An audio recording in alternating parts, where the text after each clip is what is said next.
Hi everybody, I'm Feeonnaa and today I've got to get this thing back together because I've only got 2 opportunities to go drifting left in this year and one of them is tomorrow. So I need to get everything back together in this thing post-haste and give it a bit of a test drive so that I can get to the track tomorrow.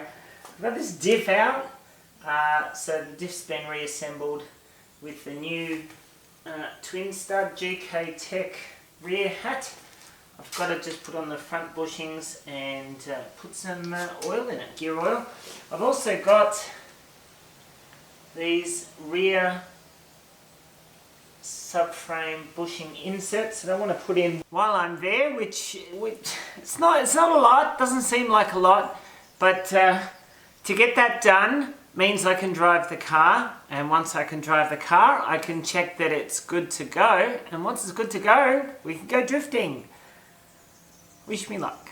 Okay, so you get some monologue again. To install the rear subframe inserts you need to take off the bracing, drop the subframe down one end at a time, tap in the inserts, re-raise that end at the subframe, reattach the bracing, and we're done. Alright, with the bushings done, they were easy enough. I just need to remove these old bushings out of the diff. Hopefully that socket's big enough.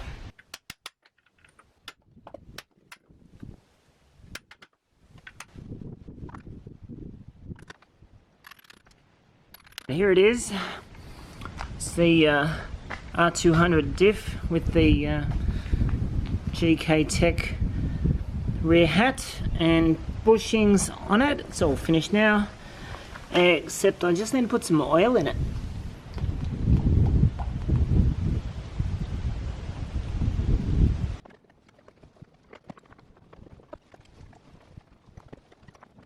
There we go, GK Tech diff cover, dual mounting polyurethane bushings, all good. I mean, it looks nice.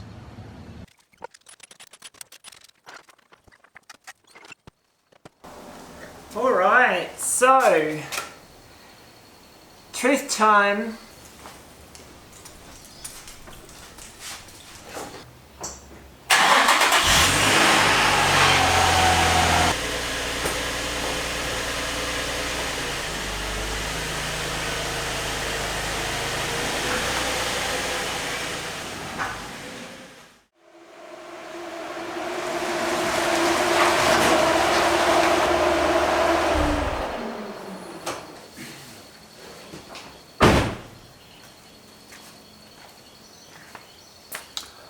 Well, it worked. Hydro worked. Diff is locked. What can I say? Car seems to be good to go for tomorrow, and I'll be able to get some seat time. See you, bye.